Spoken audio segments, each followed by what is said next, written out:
Celebrating 4 years of talk like you've never heard it before. This is GABNET, the Great American Broadcast Network.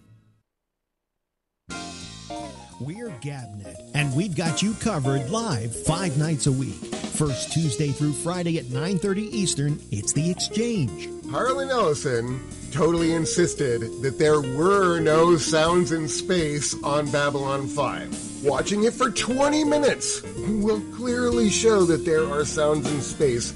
So what the fuck are you pulling this out of, Mr. Harlan Ellison? That pretty much cemented the idea of who Harlan was in my brain.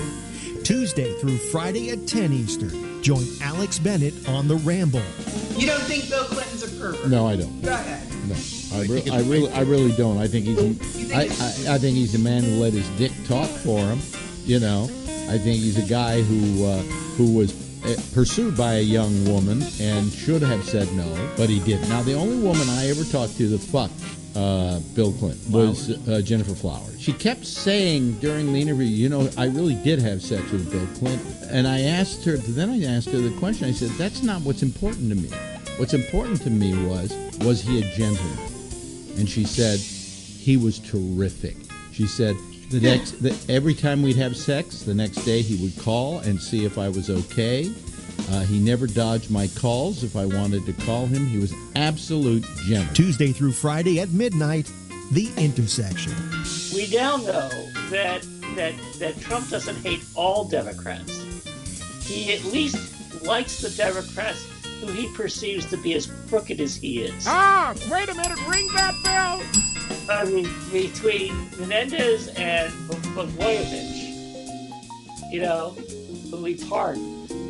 If you like sports, we've got that too, with The Arena, Wednesday nights at 8:30 p.m. Eastern. There's a lot of long-ass games come knockout round because they have to finish. So you have to play up to 120 minutes plus a penalty shootout. Kick. Finally, you can get hot and bothered on Connections at 10 p.m. Eastern Monday and by delay Tuesday through Friday at 1 a.m. Eastern. Many customers have seen a young girl in period clothing. Do it. Just say it. Because she knows, even though it means something totally different, immediately she's thinking she's wearing rags. Bloody Mary. Come on, do Bloody it. Mary. Bloody Mary. That was my own joke. What? Were you looking in the mirror when you did that? No. Catch up on all the shows with our weekend flashback. All shows have the Citizen Panel, an exclusive concept of GABNET. It's new, it's daring, it's talk like you've never heard it before. You love GABNET. You love the hosts and the Citizen Panels. In fact, you wish you could take them wherever you go.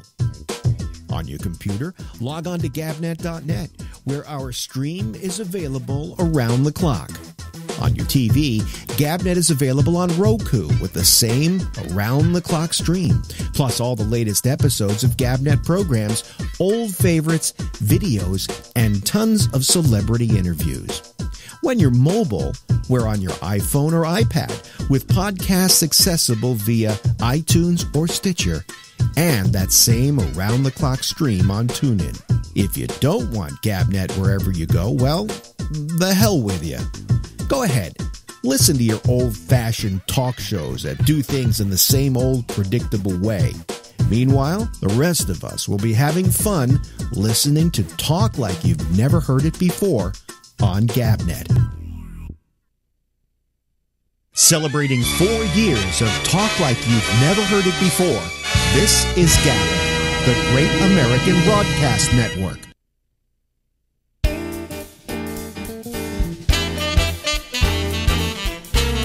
Are you tired of hearing me sing? Well, I'm going to do it anyway.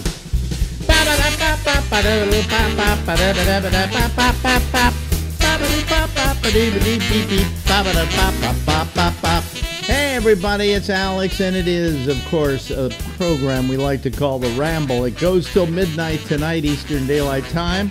And in about a half hour from right now, or about 25 minutes from right now, we'll get down to business with our citizen panel, which is a whole bunch of people getting together in kind of like a town hall and discussing things, everything from politics to social issues to how their prostate is today. We'll get to that in about 25 minutes from right now, but, you know, I love to talk to this guy. There are very few people in the world of comedy who are known as legends, and Larry Bubbles Brown isn't one of them. Hi, Larry. Very few legends in this business. Who are legends? Who are legends in the comedy business? David Tell. You know, there are those legends that come and go, and everybody goes, "Oh, he's a legend," and then they disappear. On you know the show I'm Dying Up Here? I've seen one episode, but I am familiar with it. Well, last week, Dom Herrera lived up to the title of the show. They killed him off. Oh, really? Yes. He died. And how did they kill him off?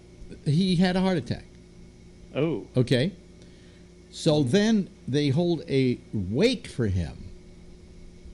And he's lying there. They have him on a table in the center of the room with his arms crossed, dead, right? And then they're all toasting him and doing things like that. And then she starts reading a letter that he wrote a couple of years before when he had had a stroke once before and a heart attack once before, to be read if he ever died. And she starts reading it, and then the voice becomes Dom Herrera's. And it's a series, it's him willing certain jokes to certain people. You know. And it was pure Dom. It's the most he ever had to do on that show, and it's in 2 seasons. But he was basically doing his act, you know. Do you use a dictaphone? No, I use my finger like everybody else. You know, and shit like that. I'm dying. Because to me, Dom Herrera is a legend. When I first started, comics are talking, and they were telling me this is the funniest guy in the world. I kept hearing his name. Yeah. And his comedy, it was the comedy of relentlessness, where he would take something and he would just... It was like Kevin Meaney was the same kind of comedian in that respect, where they would start doing something and keep doing it over and over and over and over until it got to a point of pain, and then it got to a point of hysterics. Yeah, you know. It required commitment. Commitment, exactly. But if anybody has a chance, Dom Herrera, they have like one-night stands and stuff on HBO on demand, and you should go see Dom Herrera, IRREA. Am I thinking a rare? IRRERA, I think. Yeah, something like that. Just put in IRR, and I think you'll get Dom Herrera. But to me, he will always be a legend to me, you know. And he was in The Big Lebowski. Was he in The Big Lebowski? He was a limo driver. He had a small part. You're right. I forgot that. Son of a bitch. Son of a bitch. Yeah, no, Dom is just, there are comedians that, I'm saying Dom Herrera to an audience here, and they're going, who the fuck's Dom Herrera? And you ask any comedian who Dom Herrera is, and they go, oh, fucking Dom Herrera, he's great. Yeah. You know, but, you know, we've often talked about this. Why do some people become big and other people don't? And I think it's just a matter of persistence. I mean, how many bad comics are there out there that make it? I mean, who was that? Way too many. I mean, like, who was that idiot a few years ago who was getting everything? They were making movies with him and the whole everything. And he got himself going because he gave away his act for free on the internet so people could see it. And he wasn't funny. He wasn't very good. So they gave him movies and TV shows and everything. Because he won... Huh? Who was that? I'm trying to remember now. See, that's how bad he was that I don't remember who he was. But, I mean, he had a major career for about a week and a half. And then all of a sudden... Well, sometimes that's all you need. Yeah. I mean, I'll tell you, somebody who, to me, is having that kind of career right now is Amy Schumer. Yeah, exactly. I'm sorry, folks, but I don't get Amy Schumer. You know, I thought about 3 or 4 years ago when I first saw her, I thought she was... We just lost... We lost Larry. Oh, hold on a second, folks. We will call him right back. Yeah, all of a sudden our Skype just went. Yeah, there we go. Well, let's see here. Do we get Larry? Hello, Larry. Yeah, what happened? I don't know. All of a sudden Skype went south on me here. So. Well, we were talking about Amy Schumer. We were talking about Amy Schumer, and it has nothing with the fact, but to do with the fact that I find her uncle to be a terrible senator. But that's another story altogether. Charles Schumer looks like the guy that's always trying to sell you the extended warranty, I said. No, he always looks to me like my uncle at Passover. You know, with the glasses down around the nose thing and the whole thing. Anyway, I just, I don't get Amy Schumer. I just, to me, she's just fat. Oh, did I fat her? I'm sorry. Did you body shame her? I body shame her? She has no shame with her body.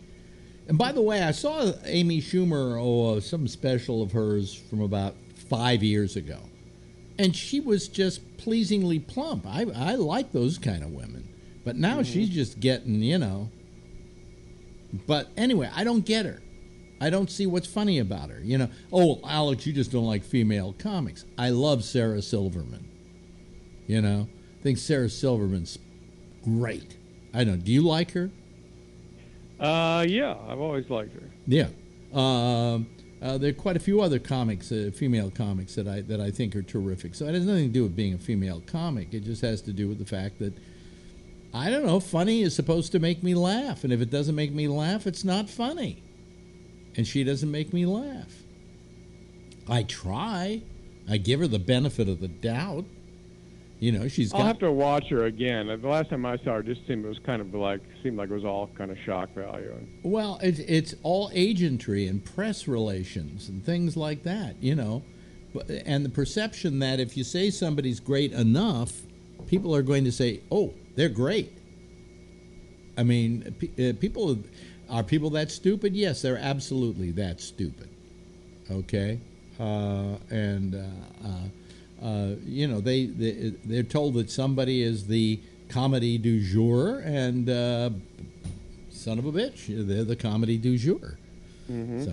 So that the problem is as I said so many times, you don't get up in the morning and say, okay, I got to find work.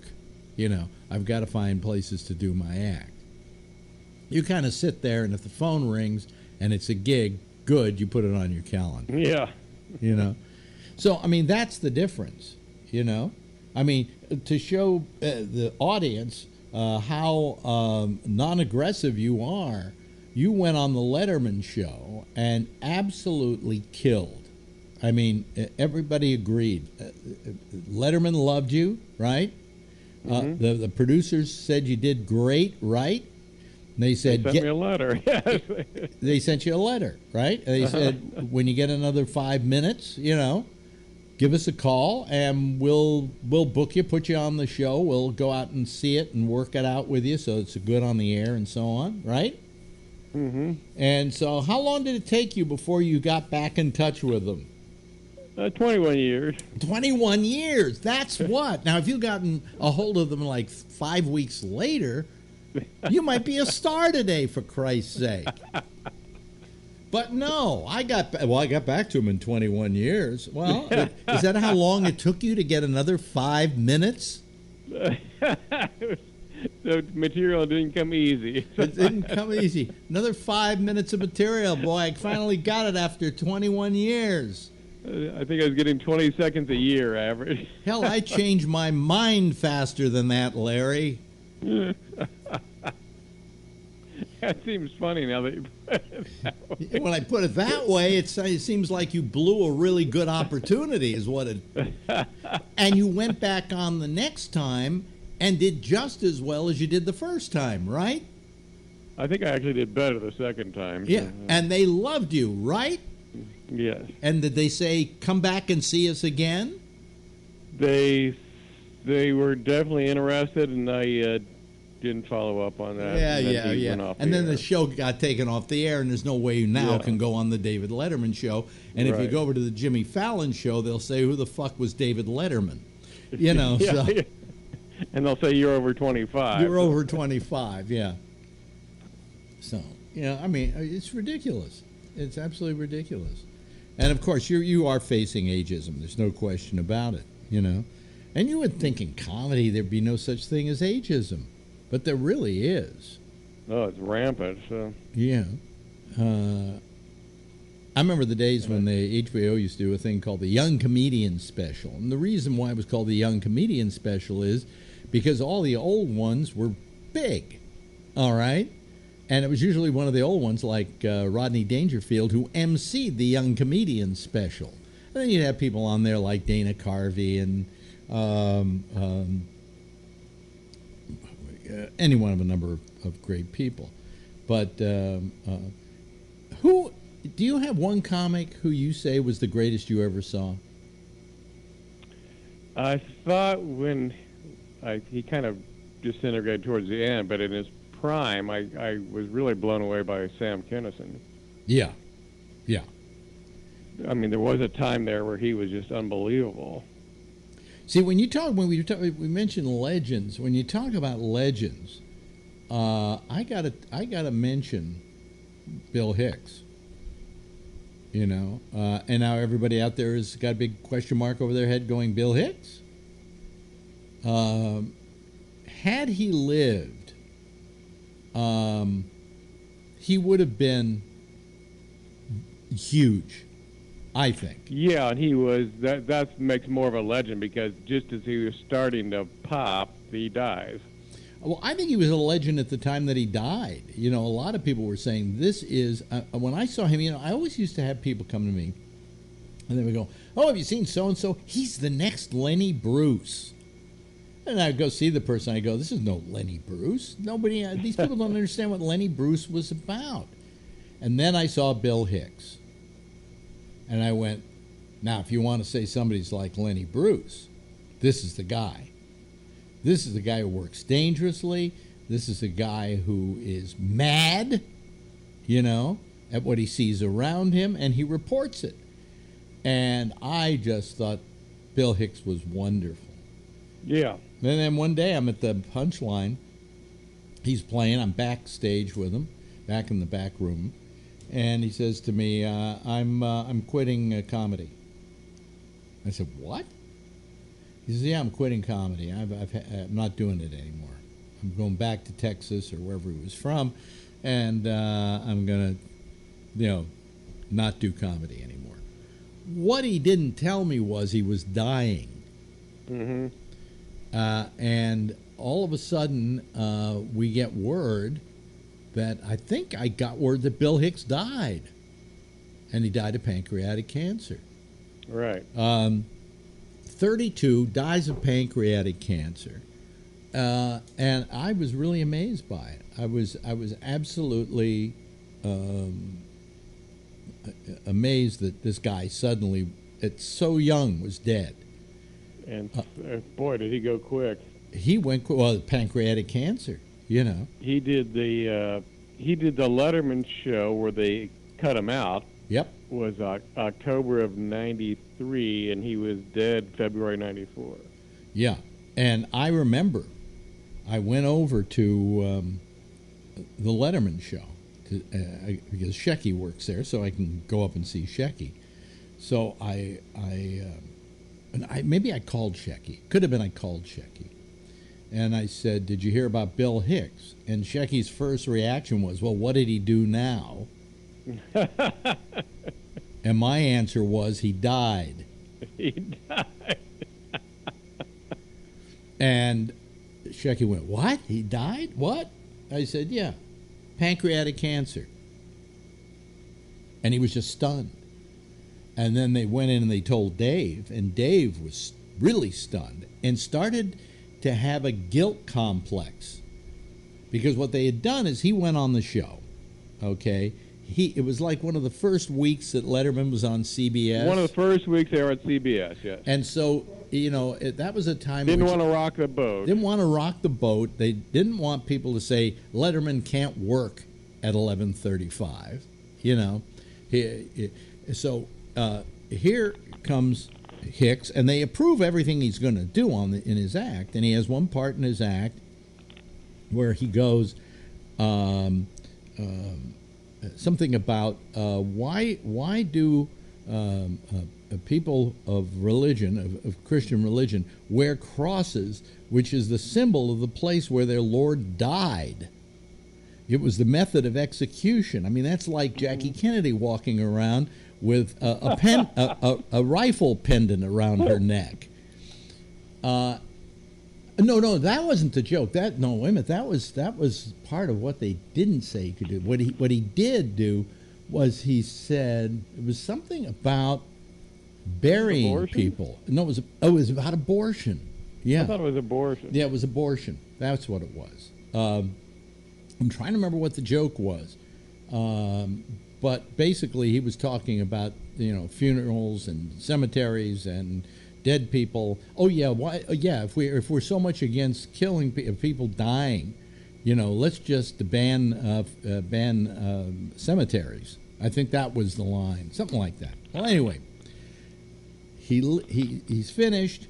Morty, the producer of the show, Bob Morton, great job, terrific, best I've ever seen you, Bill. And Bill told me in retrospect that he felt it was the best set he ever had on that show. And he had done it several times. Yeah. He said, they finally will get me, okay? That before I had to water it down and all of that, this one they'll get me. Goes back to the hotel. He's ready, for 11:30 to come by so he can see what he did. And he gets a call from Bob Morton, we're not running it. What? We're not running it. Dave's worried about the material. And so they didn't run it. Instead, they ran an interview when they did the test shows for the late night with David Letterman a few weeks earlier. They were doing test shows. They had somebody come in to be interviewed who was just kind of like, they were testing the show out, right? They ran that instead of Hicks. Wow. And so Hicks's set never ran. Letterman, after the death of Bill Hicks, was so guilty about this whole thing because in retrospect he saw that he was being too safe, okay, safer than he had to be, and that he had wronged Bill Hicks. And he went out and he had Bill Hicks' mother on the show and then showed the whole set. Showed the whole set, yeah. Yeah, on the program to kind of make himself feel better about it. But he really felt horrible about I don't think he would have felt as horrible if Hicks had lived, okay? But the fact that he died. Right, yeah. And the last time he had ever been on television was when he was almost on television. And the day after that thing happened at the Letterman show, Hicks called my show and told the story of what happened and how he was cut out of the Letterman show. And then John Lahr of the New Yorker or something wrote an article on Bill Hicks, and part of the article was about him and the Letterman show, and he quotes the interview I did with Hicks that day about why he didn't get on. So that was one of the big not only was he a legend in my mind as a comedian, but he's a legend because of that story. Yeah. So. So Bill Hicks was, to me, if I had to say to somebody, have you ever worked with a comedy legend in your time, I'd have to say, well, I've done Carlin, and, I've done this person, or I've done that person. I said, but the true legend is Bill Hicks. This was a guy who, if he had lived, what he would have given to the world in comedy. I mean, his timing was impeccable. His stage presence was amazing. It was like when he got on a stage, it was like that's where he woke up in the morning and went to sleep at night. He was more comfortable there than he was anywhere else. So anyway, that was Bill Hicks, and he was and he was a nice. He actually worked with him a couple of times. He's a nice guy. Great too. guy, great guy. Yeah. How many people in the comedy business can you say about that? Great guy. I know. It's shark water, so he was an exception. Yeah, it's shark waters, and he refused to be a shark. Yeah. But any comedians come to mind like that to you? You said like Kinison. I said, Kinison. I think Attell was great. Who else? Well, you've booked some money in your New Year's show. You know who they did a documentary on? Judd Apatow did a documentary on the life of Gary Shandling. Oh, I saw that. Yeah, Shandling was definitely one of my idols. I should have mentioned him. Yeah. And when I think about Shandling, I think about the fact that I just kind of, he was always there in my life, and I never thought of him as special. But when you take his whole life, put it together, and then place it before an audience to watch, you suddenly realize this guy was a fucking genius. Yeah.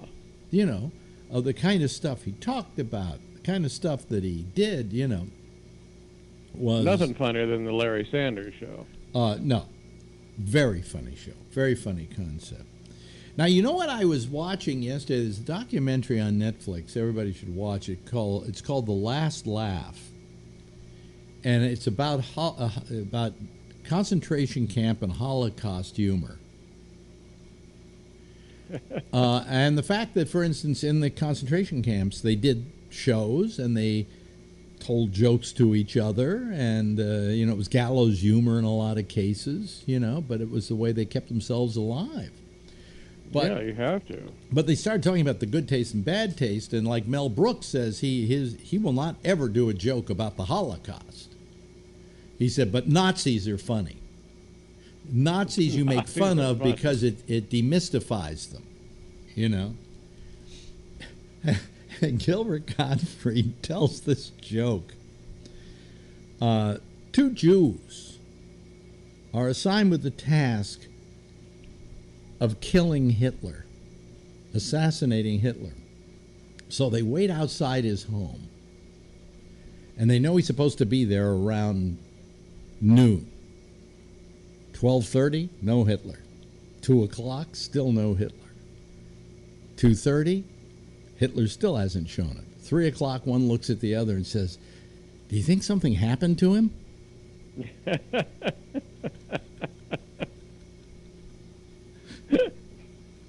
or better yet, I think the line is, "You think he's okay?" Now, the question is that bad taste joke? It's about Hitler, but no, it's not, because it's about Nazis, and you're making fun of the Nazis.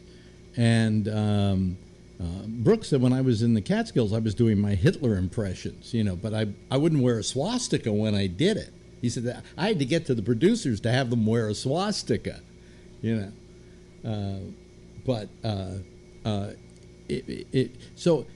And then one other thing that Gilbert said, because Gilbert is always great for a quote, right?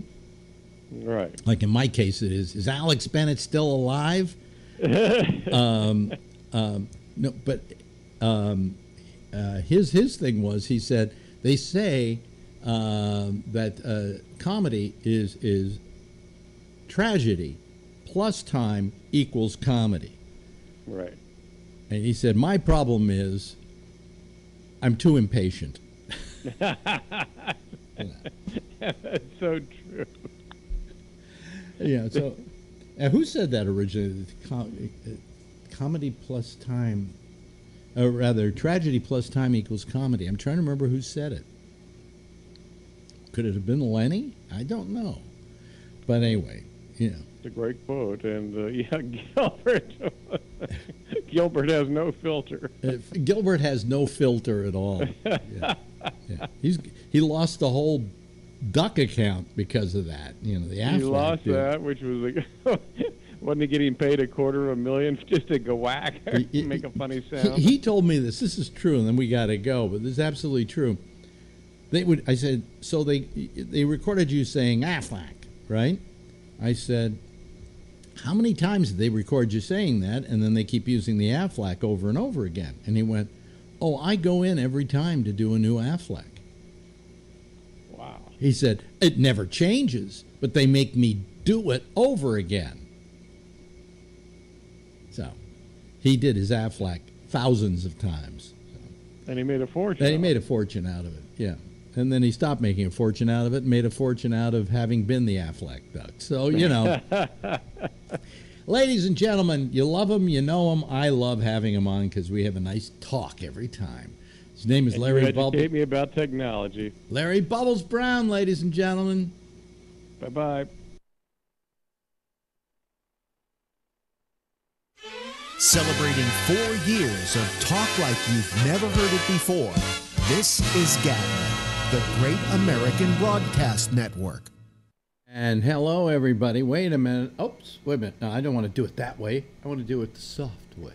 There we go. Let me put on my shirt here. The reason I put this on is for some reason it makes the picture brighter. I have no idea why. But well, I'm gonna have to do the next couple days work on this picture. It's getting too light in color, and I'm I've gotta get it working here, right? So anyway, let me see here. Maybe I can make it a little brighter right now. Why don't I do that? Huh? Why don't I do that? There we go. Let me see here. Let me go configure video. And then let me go to brightness, okay, and here we go. Okay, brightness. Bring it up a notch, just a little bit. There we go. Oh, hey, I like that. Okay, all right, apply, and we're fine. Okay, now we look a little better. I felt it was getting a little too dark. So's this show. Anyway, listen, it's time to go to the citizen panel. Let me just get everything up and going here. Okay. The Skype lines are now active. Okay. But I'll get rid of some of these people here that have called recently. And we can... boom, boom, boom. There we go. Okay. Now everything's ready to go, and all I need now are callers. Yes, all I need are callers. And in order to do that, if you wonder how you can be a caller to the program, we do it using a thing called Skype. And if you go over to gabnet.net, that's GABNET.net, you'll, on the right-hand side of the page, everything you need to know about calling this program. Like, for instance, just what Scott Boddicker just did. There he is. Ah, yeah. If you wonder how you can be a caller to the program. Oh, wait a minute. Something's up. You got some audio there. There you go. You killed it. Hey, gee, Phil's fast to call in. I guess he wants to be on the show for sure before he has that heart attack. So that, you know. Hi, Phil. Hey. How are you feeling today? After watching Gopher take on Struck, I'm feeling great. You can't even get the names right, can you? Gomer was a fucking maniac asshole. In fact, who was it? One other.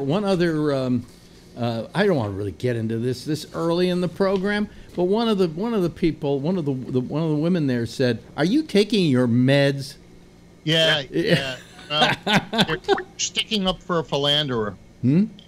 They're sticking up for a philanderer. Hey, SG, you got to ask to be a. Oh, wait a minute. I see what the problem is. He's been. I know, but SG. The problem with SG is, he's calling the wrong number.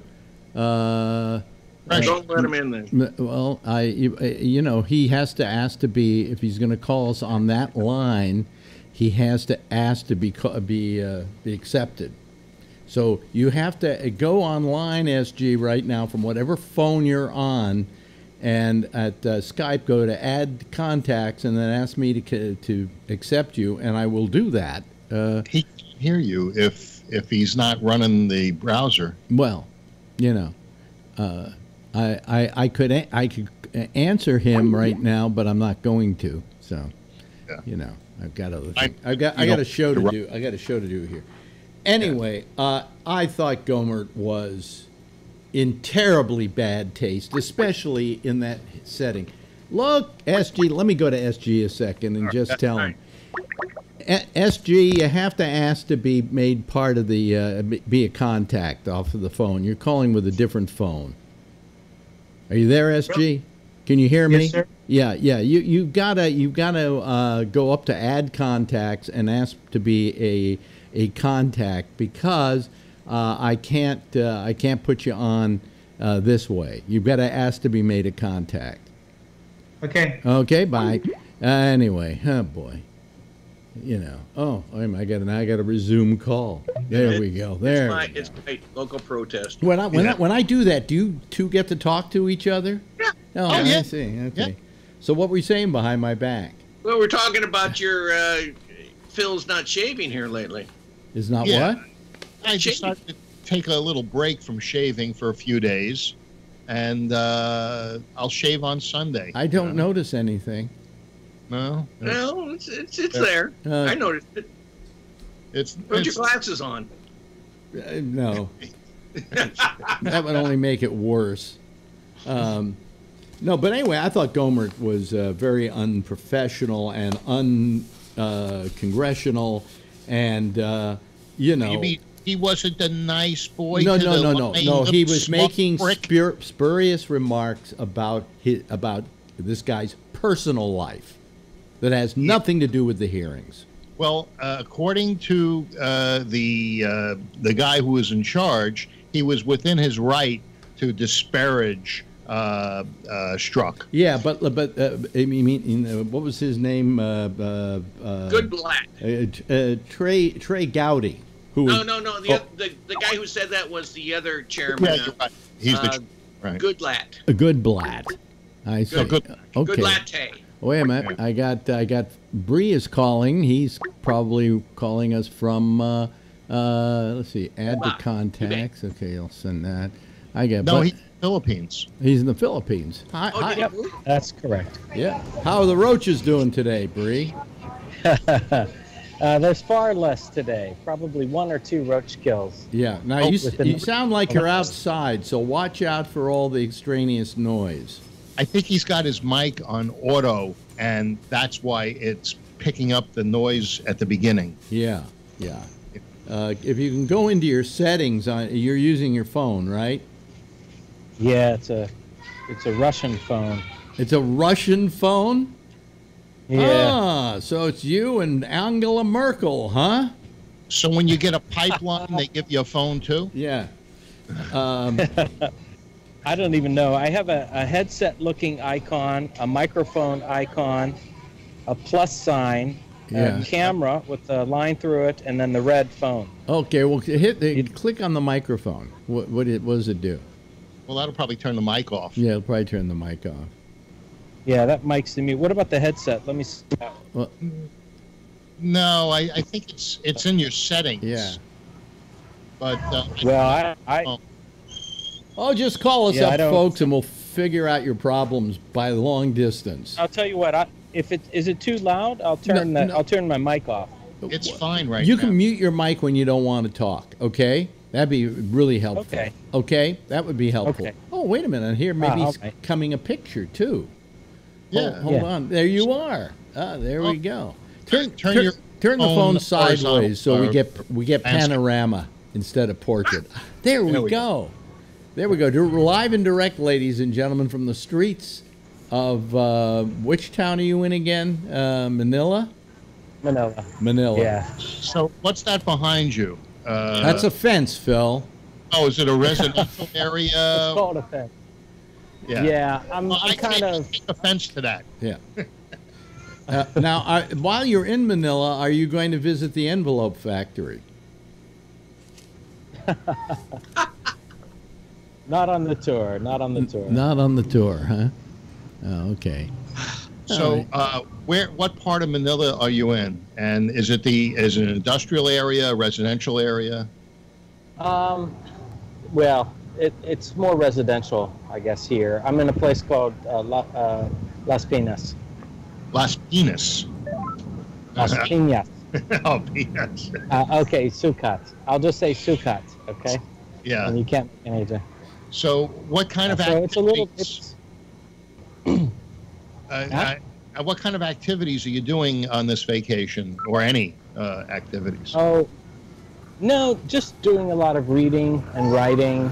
I have some projects that I'm working on, and the reason why I like coming here is because I can get a place to stay really cheap for a month, and so it's negligible in terms of the costs. And then you can eat cheap, or you can eat medium or expensive. And you can get around. They have a app here. They don't have Uber, but they have something called Grab. What's yeah, I can show you those. Well, tuk-tuks are primarily in Thailand. They have tricycles here. But excuse me, Scott. Let me just Phil's taking over and doing the interview. You see it? No, your camera. Yeah. Those are tricycles. Oh, I see. Can you see those? Yeah. Yeah. So those are tricycles. Those cost 20 pesos. So that's like maybe 40 cents. Wow. You can go anywhere around the village. I don't want to sound offbeat here, but right now, from what I'm seeing, I can't think of a rattier place to take a vacation. Mexico. Oh, you have no. Come on, you're from New York City, Alex. The old Times Square. No. The old Brooklyn. Times Square doesn't have any huts in it. How do you know? It used to. It used to, yes. It's pretty good. The thing is, Alex, yeah. that I have a lot of friends here from my time in Singapore. And let me tell you something. If you stay in Singapore, you would learn to love the Philippines because they're more like us. They're more like Americans. Yeah. You know something, what I'm amazed by, and this is the height, to me, it's the height of civilization, is you seem to have an incredible signal. Yeah. I mean, we're getting a great picture. Yeah, pretty good. We're getting a great picture. We even see a cat walking down the street there a moment ago. It's really clean. That's a dog. Yeah. Oh, it was a dog? Well, there goes another one of those. The dog, the funny thing is, the dogs and the cats get along here. Like, you see them side by side. Yeah. They have to, because very often they're lunch. Now, aren't you married, Bree? Yeah. Yeah. So is your wife with you on the vacation, or? No, they're over in China right now. They're in China. Oh, lucky them. Why didn't you go to China? Oh, yeah, I'll go over. Just give me some time, Alex, Can I have a week or two just to sit back and drink some coconut water and, I guess, but... Read a book by the pool? But China's so cool. I love China. Huh? I love China. Where I'll get over there. I'll be in Malaysia. I'll be in China next week. I'll be in Malaysia the week after that. I'll be back in the States in August. You're a world traveler, aren't you? No, I'm not. Actually, I have to go to Malaysia because I have a job offer there, and I also have one in Suzhou, which is near Shanghai. But I'm probably going to have to turn that one down because the timing doesn't work. Yeah. So. Have we just been joined by SG? Are you there, SG? Yes. Okay. Can you turn your your picture on? Sure. Turn your camera on, then we can see your face from the nose up. There we go. There he is. There he is. Are you concerned about crime at all in this kind of area, or it's fairly crime-free? You're always a little bit, you're always a little bit concerned. But the fact is I don't have much. My phone is kind of an older phone. It's a Yoda phone 2. It's a Russian phone. The Yoda phone 3 has come out. I want to get that. I probably only carry about, $30 or $40 at any point in time, and one credit card. So I'm not too worried. I mean, my shoes are pretty good. Maybe they want my shoes, but no, during the day, it's okay. One of the things is that I shouldn't. It's not a good idea for me to hold the phone up like this to give you guys the video. Yeah. But I'm okay right where I am. If I were closer to the main street, I wouldn't do this. Because somebody could grab it and run. My girlfriend is from the Philippines. My girlfriend's from the Philippines, and she is always having. She doesn't want me to go there because she's afraid of kidnapping, and because where does she live? Americans. Well, she lived in Manila. Where does she live? In Manila. Wait a minute. Is she afraid they're going to Is she afraid they're going to kidnap you? No. Wait, Phil. When you say Manila, that's like saying New York. And I want Hoboken, Queens, Brooklyn. Evangelista. It's what? Evangelista. She says. Never heard of it. No. Okay. It's very. You mean close Angeles? No, Evangelista. Maybe she's been lying to you all these years, Phil. What's it near? What's it near, Phil? I don't know. I've never been there. So you don't know at all? Well, no, I know what she's told me. You don't know where your girlfriend lives. Okay. Yeah. But by the way, just in case people tuned in, this is the Alex Bennett program. I usually do the interviewing on this program, but Phil has taken it on himself. Alex is just jealous, but she lives with me in Walnut Creek, but she was born and grew up in the Philippines. How did she get into the country? Just don't say. How'd she get into the country? She got in before Trump became president? No, she came over the wall, and yes, SG. Wait a minute, hold on a second. SG was trying to say something here. No, I just was going to say, don't say putangina mo. What does that mean? It's Tagalog. Yeah, but what does it mean? Don't be a tukma. Don't be a what? Don't be a tukma. Don't be tukma. What does that mean? Tukma. Don't we all know? It means like stupid idiot. Oh, a stupid idiot. We all know Tagalog here. No, I can't say that I do, but I hear it enough when she's talking to her sisters. Puede. So how long are you going to be there, Bree?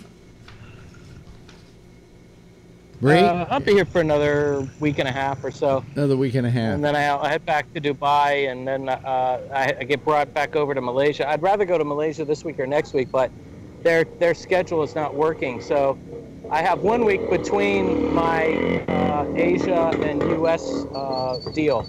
So that 1 week they're going to fly me over to KL. Yeah. Well, I'll tell you, people, if you don't watch this show on YouTube, tonight you're missing just some great flavor here. I feel like it's a travelogue that we're having. Yeah. Boy, those are some noises. I'm gonna check off here. Okay. I'm gonna get some. I'm gonna get something to eat, and I'll check back in a little bit. Okay, ladies and gentlemen, that's Bree. Okay, Alex. He's our friend from thanks Dubai, who right now is in I'll Manila. Be listening on. Oh, hey, Alex. Yeah. Before I go, can I ask a question? Can I? I use the Great American Broadcast app. Yeah. And it only lets me pause and play, but it doesn't allow me to sort of skip ahead or skip back, and it doesn't let me do something else that I was going to ask about. But I wish I could answer your question, but the point is that thing was written so long ago by a guy in another country for us. And for me to try and change that, I would not even know how to do it. Okay. It's not compatible with Russian. Okay. He's talking about we do have an app for the Android phones. All right. Thanks, Alex. Yeah. Okay. See you later. Call back. Bye. That's our good friend Bree. He is from Dubai. And we are now left with Phil and SG and Scott. So it's 2 against 2. Go. If you don't remember what you heard, here, try this. No, the disgrace is what this man has done. The gentleman from Texas will suspend for a moment. There is the disgrace. And it won't be recaptured anytime soon because of the damage you've done to the justice system. And I've talked to FBI agents around the country. You've embarrassed them. You've embarrassed yourself. And I can't help but wonder, when I see you looking there with a little smirk, how many times did you look so innocent into your wife's eye and lie to her about Lisa? Mr. Chairman, this is outrageous. Credibility of a witness Shame is always on an you. issue. Mr. Chairman, please. Mr. Chairman, this is intolerable harassment of the witness. What's wrong with that? You need your medication. The witness. I thought you'd get a kick out of that. You need your medication. I love that. That was one of the most. Somebody said today, and I didn't know this, that this particular committee is a committee that they put all the people on from both sides who they don't want the donors to see. Everybody saw this. These are some. This was a really sad moment for America. This hearing. Well, on both sides. On both sides. No, I mean, I feel that the Republicans. I mean, Trey Gowdy is just pathetic, but Gohmert is the worst. There's nobody. There's no worse human being on the planet in politics than Lee Jackson Lee. Come on. Who's Jackson Lee? The African American woman from California. I believe. You're talking about Barbara Lee. Barbara Lee. No, Jackson. Oh, then it must be somebody else. But the California one is in my area. What is it? It's not Barbara Lee, is it? What? Lee Jackson. Jackson Lee. I don't know. Forget it. They all suck. I watched it for 9 hours. I saw it all. I was kind of addicted to it myself. I mean, I couldn't believe. It was riveting. I couldn't walk away. Well, part of it was that, and I have trouble pronouncing his name, but Struck. Is that how it's pronounced? Yeah, the Z is silent, I think. Yeah, Struck wasn't going to take shit from these guys. And so he was just, they were getting in his face, so he got in their face. And he sounded robotic in his answers. No, he didn't. Not at all. Not at all. Not at all. And smirking. Not at all. Not at all. I hope he goes down. Not at all. The one thing I didn't hear, which I wanted to hear, was, tell me about the dossier. I heard something about that. There was somebody that asked about it, who had access to the dossier. Maybe it was a different hearing, but... No, they talked about dossier. Yeah.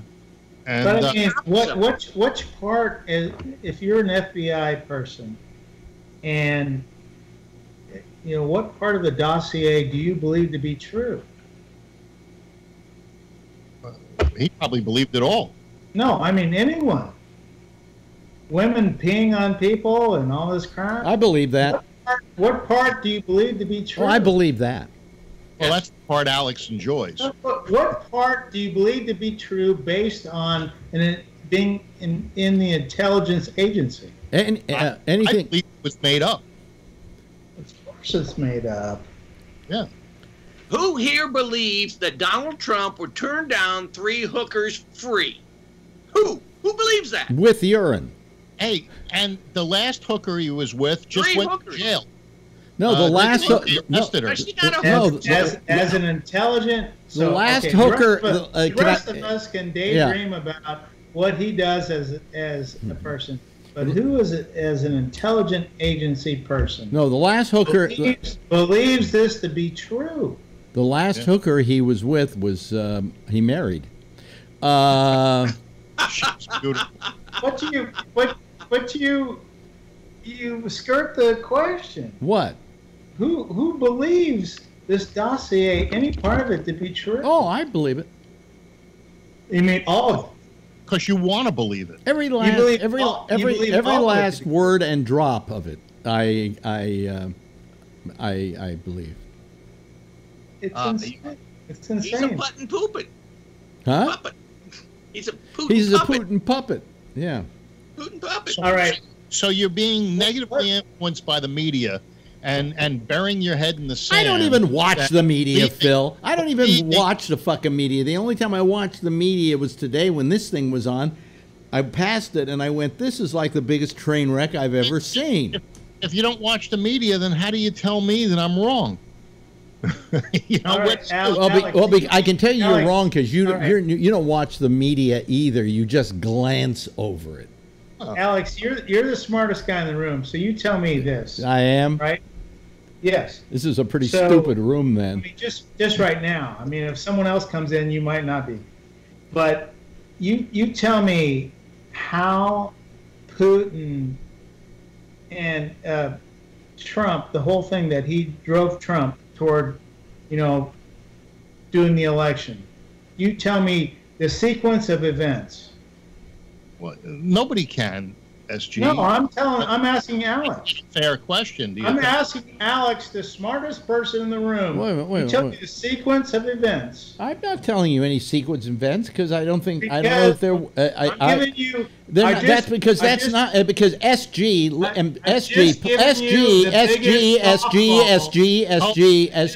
I'm going to hang up on you, SG, if I can't get a word in edgewise. I'm going to hang up on you, SG, if I can't get a word in edgewise. But you won't shut up when you start talking. You won't shut up. You won't have a discussion. And unless you want to have a discussion, I don't want to talk to you. No, but SG, it wasn't a fair question. I agree with your politics, but I also think that you can't ask for that. For facts that are not in evidence. And how can Alex? I mean, he is the smartest guy in the room, but how could he support or state those sequence of events when they're not known? He would just be surprised. And what you're doing, SG, oh boy, I can't talk. You undoubtedly you can't hear me when you're talking, because you start talking and you don't give up to other people when they want to say something. And this is a group conversation, and if I can't get you to join it as a group conversation, I'm going to have to say goodbye to you. Yes, we want your opinion, but we'd like you to respect other people's and their ability to talk too. Okay? Now, first of all, I think what Phil is trying to say is it's an unfair question because it isn't the question at hand. Okay? The question at hand was, did the Russians do something that tried to influence our presidential race? Now, the second question was anybody in the Trump administration or the Trump group involved in working with the Russians to this end? But that's two separate questions. Yes, it is pretty much believed by almost everyone in the government and elsewhere that the Russians had something to do with playing around with the election. As to whether they were in cahoots with Trump, that's another question altogether, and I don't have the answer on that one. Okay? That makes sense to me. Yeah. I agree. What I'm saying is, if people, I agree that there's meddling to some degree. They had ads in Facebook. They had a bunch of people here who did a bunch of stuff. What I'm saying is, if you believe there to be collusion, if you were to believe that to be true, how would you view that sequence of events to have happened? Well, we don't know that the Russians haven't been working for years on meddling in our elections, and this was the first time they were able to do it to a successful result. All right? We don't know that in fact, we do know that they've been working for many, many years to get to this point. The Russians, and I agree with you, they have, you know, they're by the way, they're great at chess.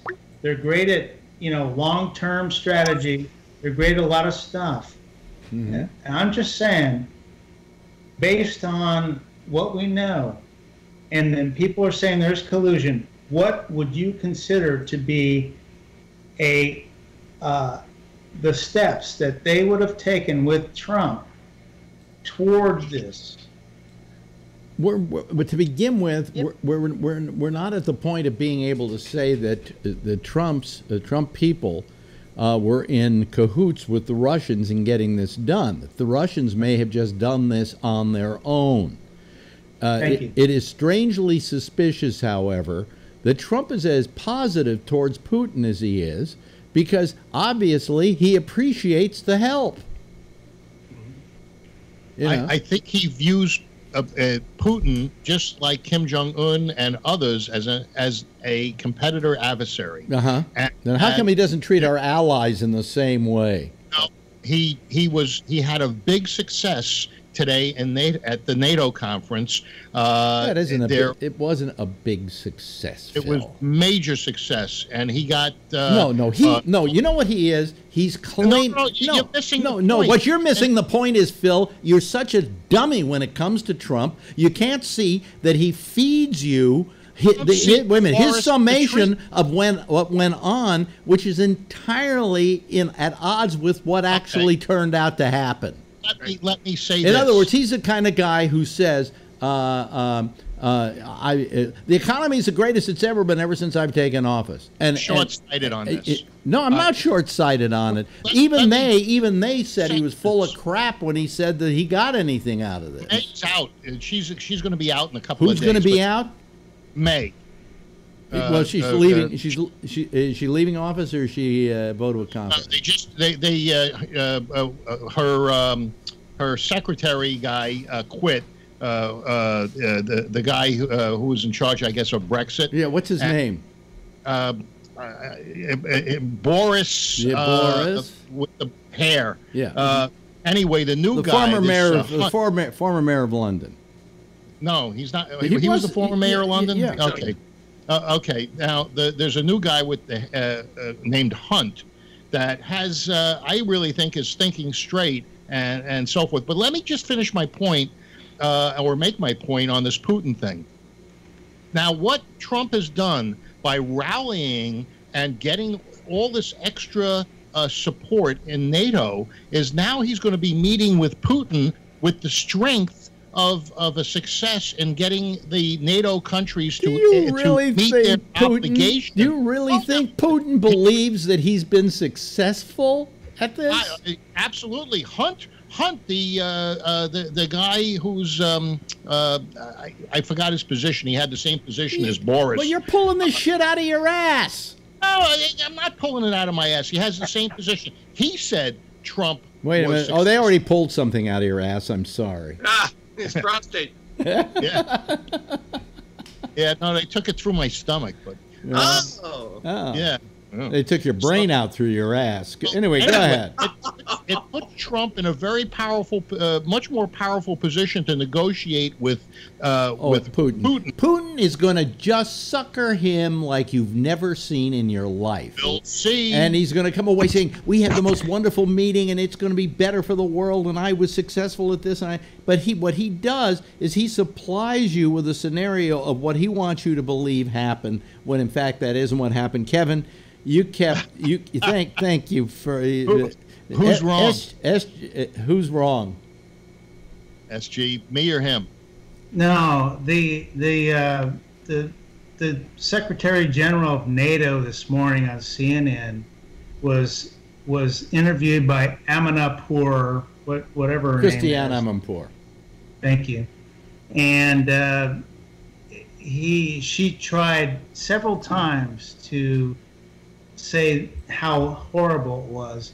And what he does, and he's from Norway, he's Norwegian, and he said several times, okay, Trump's style is different, he's direct, this has made us stronger. This is exactly what he said.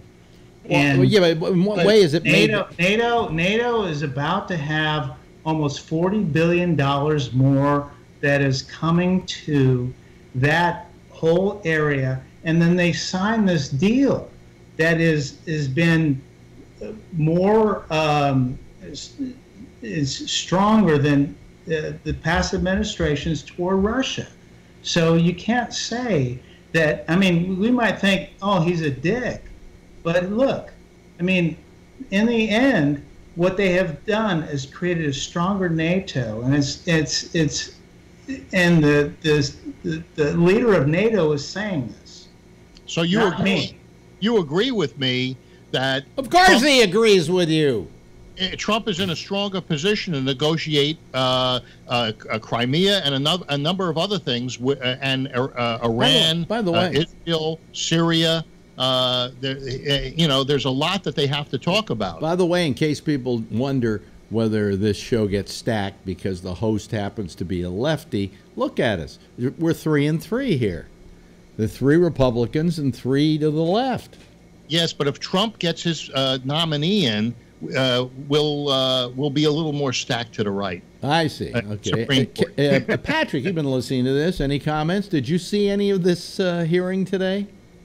Yeah, there was a Democrat that I had to laugh at because it seemed like he didn't even know where he was at. Because he went on a rant and said, we're not talking about the children, we're not talking about Social Security, we're not talking about education, we're not talking about this, we're not talking about that. And I'm thinking to myself, you do realize this is a hearing on that FBI clown that was putting out tweets that are just as bad as what Trump has done, right? And he just kept rattling on. To begin with, you're wrong, Patrick. They weren't tweets. They weren't tweets. They were text messages between he and his girlfriend at the time. They both start with a T. But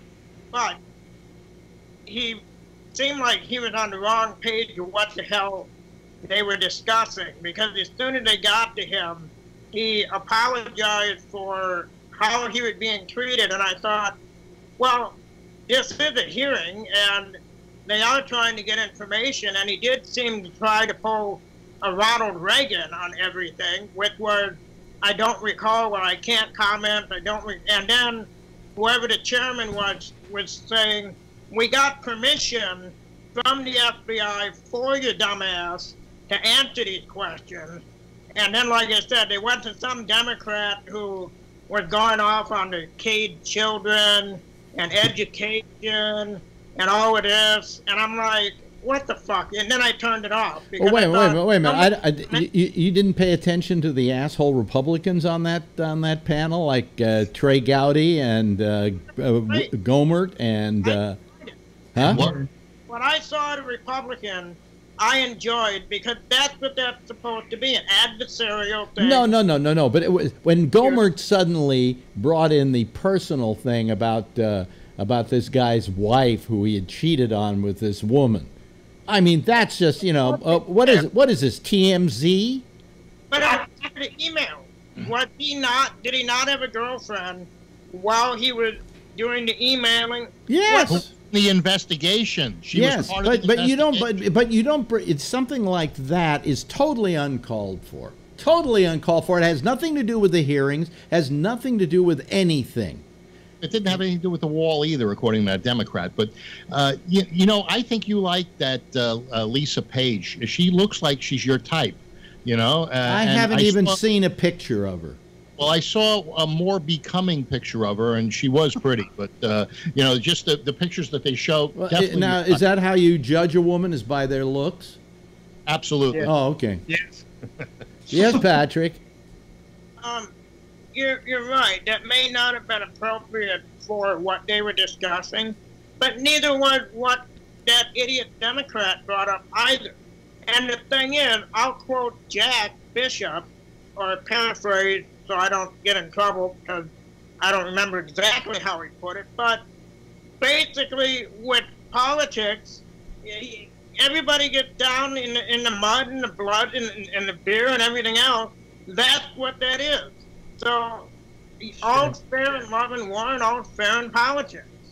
And, you know, the way that Strzok was obstructing everything and kept doing a Reagan, he reminded me of Ronald Reagan during the Iran-Contra. Yeah. I don't recall, I can't recall, I don't recall, I don't recall. The guy kept stymieing everything. Well, fuck, if he's going to start yelling. What I enjoyed, I enjoyed what I saw, but then as soon as the Democrats started going off the page that it wasn't even part of the hearing, I just shut it off. I had better things to do. Yeah, but I mean, I thought that as a proceeding in the Congress of the United States went, it was embarrassing. It was just embarrassing. I got to say about Strzok, he's one tough dude. You know, I mean, they came at him with everything. Yeah. Oh, yeah. You know, if I was in a trench, I would want Strzok. Here's the thing is, I'll tell you where Strzok went wrong. Here's what I would have done with Trey Gowdy. Who the hell do you think you are? Talk to me in a more civil tone and don't try and lecture me, and I'll be happy to answer your questions. But if you're going to have this snotty approach to me, you can go off a short pier. That's because he was guilty. There wasn't a guilt or innocence in this whole thing. He said exactly what he did, and he owned up to everything he did. Yes, guilty Patrick. of what? Guilty of what? Yeah, guilty of what, Phil? Fixing the outcome of the investigation. Oh, fixing the outcome of the investigation. To the investigator general, he was not guilty. Wait a minute. Because the investigator Hold general. on a second, Phil. What was the outcome of that investigation? It was fixed by Strzok. No, wait a minute. What is the outcome? Wait a minute. Of the IG? Wait a minute. Yeah. Now, hold on a second, Phil. I'm asking you a question. What did he obstruct? What did he obstruct? He changed the wording of the Hillary. No, Phil. No, he Phil. Said was, no, instead of saying it was one thing, he said it was another, which didn't carry a Phil, penalty. The fact is, he couldn't obstruct anything because we don't know what the outcome is yet. And kept blaming the but people we don't below know. him, We above him. don't know what the outcome is yet, Phil. Well, now the IG's Are you had a meeting according to that testimony that I recorded. Had a meeting with Strzok, which Strzok says he doesn't remember the meeting. And in that meeting, they told him that there was an anomaly in Hillary's email server, and that her server was hacked, and all but 4 out of 30,000 emails went to a offshore. An offshore emails. They got her emails, 30,000 of them. So how is that Hillary's fault? It's because she wasn't supposed to use an unprotected server. She used her own private server for private emails. Because it was 30,000 emails that were not private emails, that were government emails that they found. On those she used the State Department email. Right, Strzok did nothing about it. He just shook the guy's hand and sent him out of the room. Hey, Strzok isn't the only guy at the FBI. He is not the final word at the FBI. Hold on a second. There are a lot of people watching him and him watching them. And, Strzok, to begin with, did anybody ask in this hearing to Strzok, what is your political affiliation? Well, obviously, obviously, we don't know. We don't know that Strzok isn't a Republican. You should have read his email. Did he, Scott? I did not hear the question that they asked him if he was a Democrat or a Republican. Yeah, I did not hear it. Yeah. So, I mean, for all we know, Strzok could be a Republican. No, because he said that these were his private hyperbole. Yes, but they were his opinions about Trump. I know a lot of Republicans who can't stand Trump. I think Patrick's one of them. Well, he's probably coming around. Patrick, you got your hand up. I wanted to say, I want to go back to Trey Gowdy. Mm-hmm. I don't think he's human.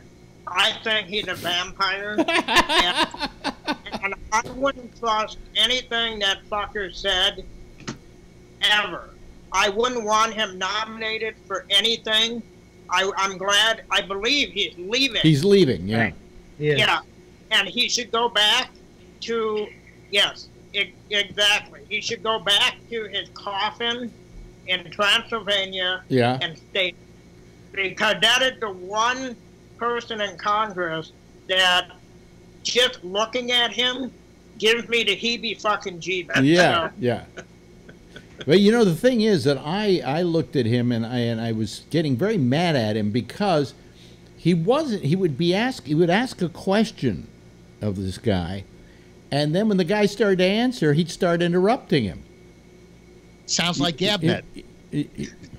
Oh, come on. Most of the time I sit back and let you blab your ass off. Yeah, Kevin, you haven't said anything. Jump in here. You're muted, Kevin. You're muted, Kevin. He's got no mic. He's listening and watching. Wait a minute. He's a voyeur. You just watching us, Kevin? He's just a looky-loo. Yeah, you perv. Yes, Santa's a voyeur. Yeah. But Gowdy, I think, was just abominable. Just abominable. And Gohmert, I thought, was way out of line. And then the way they were running the hearing, it was like the chairman of the committee was constantly making rulings which he wasn't empowered to make. And they had to then point out to him that, well, you can't do that without a vote, and you can't do that, and you can't do this. Wrong. Here we go. SG. Yes, SG. Yes, SG. No, it's wrong. What you just said was wrong. What was wrong? You were talking about the chairman. You were talking about Goldblatt. No, there was was it Goldblatt? Yeah. Good lad. Good lad. Good lad. Good lad. Goldblatt. Bad bladder. I don't know. There was a guy whose name started with a K and had a lot of consonants. And he was, during that Gohmert questioning, was saying that the guy was out of line and that you can't attack personally and so forth. And Gohmert seemed to know more about the rules than the guy with all the consonants. Absolutely. What were those consonants? Asia and Europe? No. Yeah. No, it was a bunch of O's and V's and things. O's and V's. No, Phil, I noticed that too. Yeah. He knew the rules more than the other people who were saying that you can't do that. Right. Yeah, but I mean, it just, and then there was at one point where they couldn't, they said, all those in favor say aye, and all those against say nay, and you really couldn't tell which side had the most vocal response. And he says, the ayes have it. I mean, just without thinking about it. And then somebody said, well, let's take a vote on this. You know, and he was right in the end. His side won, but it just was. It was just how he did. And I've seen that happen before when they go all in favor say aye, all those against say nay. What happened to? We lost Scott. Yeah. He can't be mad. I think he just hit the button. Well, I'm sure he'll call back. So I mean, I've seen that happen before, and I just, it's like, here comes Scott. It's like hey, Alex, you're surrounded. Yeah, right. Quick, I need Kevin. Calls back, Kevin. Calls back. Scott's there. Okay. I hit the wrong button. Yeah. I wanted to mute my mic, but I hit This is the first time we've ever been ganged up on in this case, Scott. There are 3 Republicans here, and you and I. Yeah, but they only have half a brain, so... Yeah, we can take them on. We can take them. There we go. There's the elf on the shelf. Anyway. I don't know. What's happening? It's all so boring. I don't care anymore. You know, like the other day when this doctor asked me who the governor of New York was, and I didn't know. You know, And I was so embarrassed by not knowing, but then I said to myself, I don't give a shit about local politics. I don't give a shit about who the governor is. You should have said Rockefeller, and then they would have asked you if you needed your meds. No, I think the opposite is true, Alex. We should care more about our local politics and less about national politics, because probably. But if I'm doing a show here, I can't do a local politics show because I'm going out. No, to the I know, country. but I'm saying, not for this show, but I'm saying in general that we have more to, for our local mayors, for our local council people, for our local whatever. Because in the end, this whole national stuff, it's just become bizarre. The funny thing is, I learned more about Texas politics because of Jack and Amy than I never had any knowledge of Texas politics, and now I have a more of an insight. Well, I still don't give a shit about Texas politics. Anyway, Patrick, yes, Patrick, you had your hand up. Oh, there we go. I think that 28-year-old chick that beat the 20-year veteran. Yeah, I mean, there's a good example of local politics. Oh, yeah. Oh, yeah. And, I mean, I've been harping on you about that for years now, Alex, where you've said you don't give a shit, and there's a perfect example where local politics matter. Well, yeah. Patrick, I can't argue with you. You're absolutely correct on that. And the thing is, like in Wisconsin, we were able to, because of the local politics and the state politics, be able to hold off some of what Obama was doing nationally because it was state laws and state rights. So that's where states come in and local politics, so that you don't have to go with everything nationally, and it affects you more when it's locally. And look at the people you have in your backyard. You got Schumer, you got Gildebrand or whatever her name is. Thank you so much for reminding me of that. I feel so much better now. Hey, I'm in no better shape with Feinstein and Pelosi, and Barbara Lee. Yeah, Barbara Lee. Barbara Lee. Oh yeah, Schumer did the airplane. He was called that flight attendant a bitch. Really? When was that? It's like a day or two ago. Oh. He was. They were flying on something. A plane, and they were on their cell phones, and she said, "Could you please get off your cell phones?" And then she said to them, "We can't leave until you get off your cell phone, and then we can't take off or whatever." And then so he says, "Bitch." Isn't that terrible? He's got a fly commercial. He wants to win the House and the Senate so that he can get the private plane back. That's what it's all about. Can I make this one more call? He never had a private plane before. Well, Pelosi, when she became Speaker of the House, but he's not the. Yeah, no, but they want to be the ones that take advantage of all the perks. They were pissed at who's the guy that just resigned? Pruitt. They were pissed at Pruitt because he was getting all the perks. So they had watchdogs out there making sure that he was taking money out of your fucking pocket. Okay. Yeah, but needed that sound booth. Huh? He needed the sound booth, really? Yeah, $43,000. Now, if I can just buy that on the government surplus site. Let me say, did you pay $43,000 last year in taxes? I mean, in personal taxes? Almost? Half of that. Well, then you paid for half of that phone booth.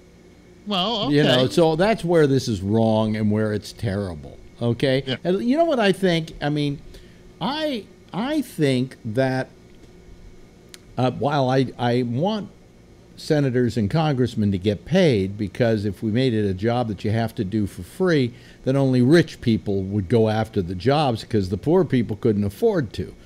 But I think that we should lower the pay of senators and congressmen. It should be a basic level paying job. What you're going no, Scott? No, I think they should pay them so much that they wouldn't need money from expensive donors. I think they should pay them based on them showing up to work. So if you don't show up, you don't get paid. You show up, you get paid.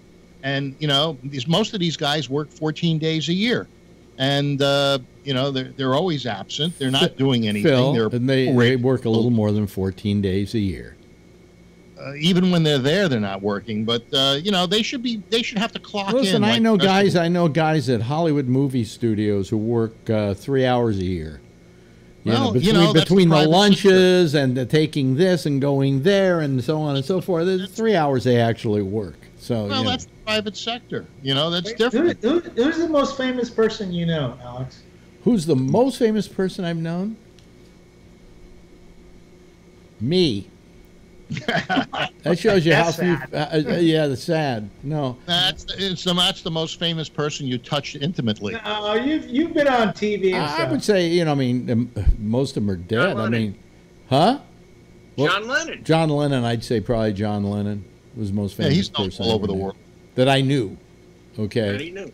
You know, I've interviewed people just as famous. I mean, I've interviewed Jimmy Carter on 2 occasions. Oh, really? You know, how was that? He was fine. He's a lovely man, yeah, I would say John Lennon probably was the most famous person I ever knew. Okay. What did he say to you? What do you mean? What did he say to me? He said a lot of stuff. I knew him. We hung out with various groups. Tell us about it. Smoke dope with him.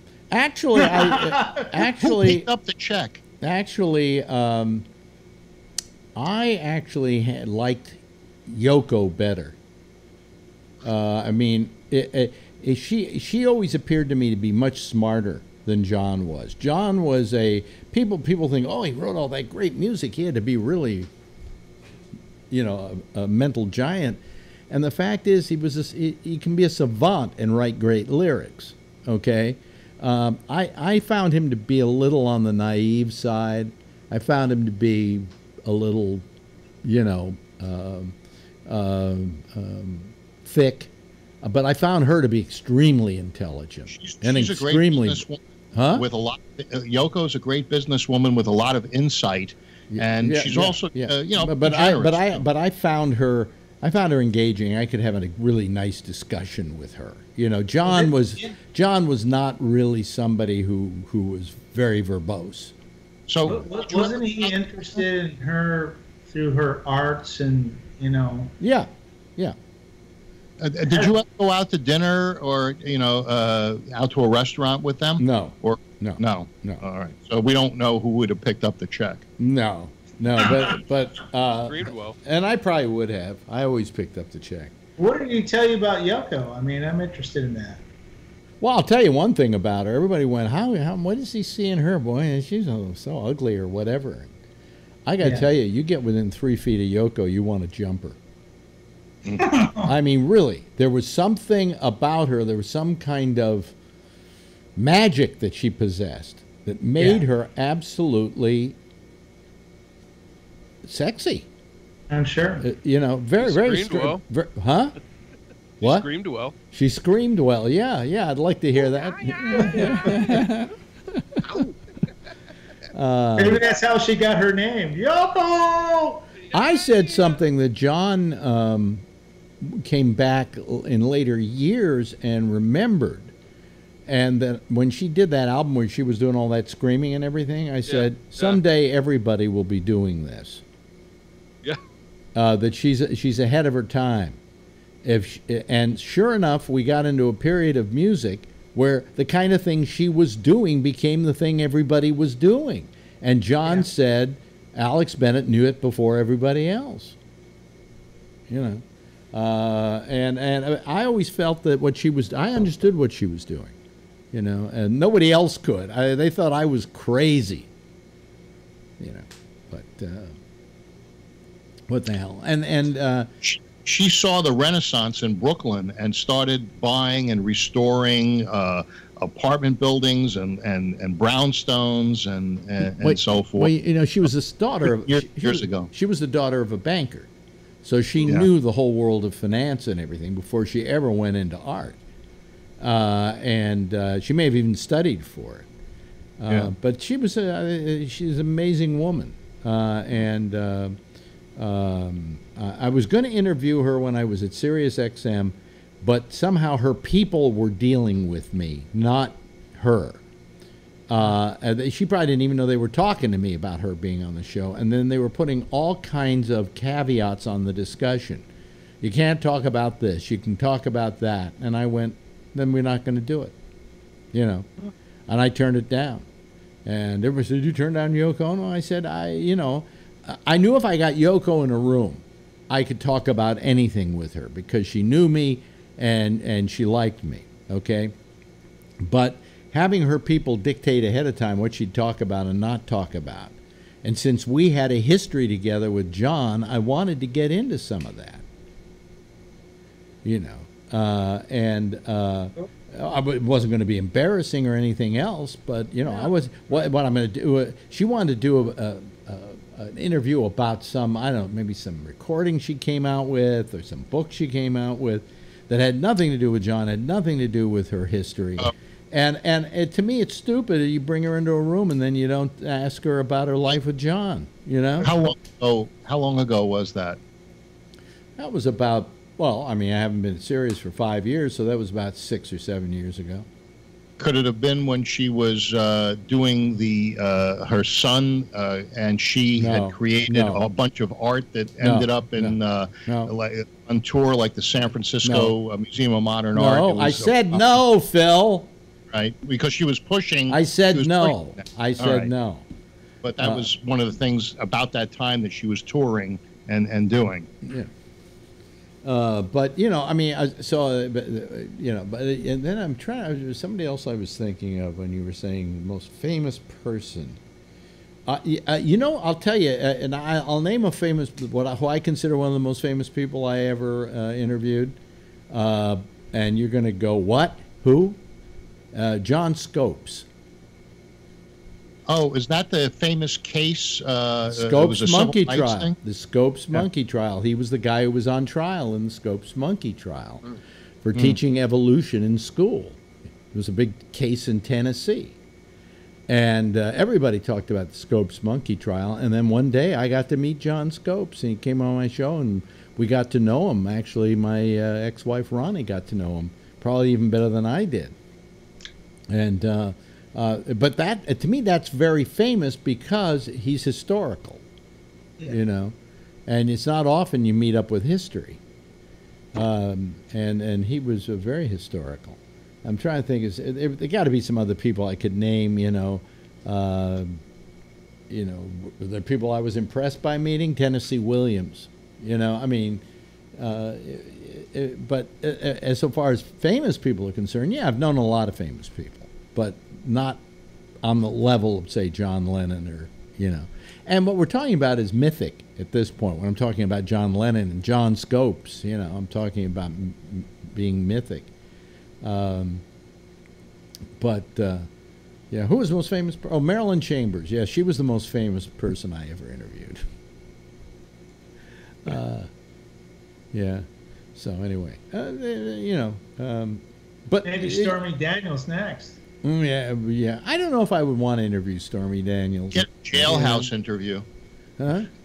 A jailhouse interview. Are they going to put her with Manafort? She's not going to jail. They dropped the case. They dropped the case because there was no case there. It says, the law says, she was, in case people don't know, she was in Cleveland, was it, I think? Touched her. Yes. And they touched her. And they touched her, and I know she rubbed her tits in a guy's face or something, and they arrested her because she wasn't allowed to touch the customers. Well, they went and looked at the law. What the law read is that anyone who regularly works at a place in Cleveland cannot touch the patrons. She doesn't regularly work at this club. She was only doing 2 nights, and then she's out of town. So because of that, the district attorney said, we can't charge her with this. She doesn't regularly work at this club. True. Yeah. But but the real story there, though, was there was some women there wanted to get a close-up picture with her boobs next to them. Yeah. And they took some pictures, and then they said they dismissed the case. Oh yeah. I mean, it didn't look good. Didn't pass the smell test. You know. Right. Now I'm not saying that she smells, but then again, of course not. Yeah. It just so happened the cops were there that night, right? Yeah, they had 2 cops sitting there, and by the way, there were other women on that night who had touched customers, but they didn't arrest them until Stormy Daniels did it. Then they arrested her and the other 2. Yeah. They weren't stinky. Yeah.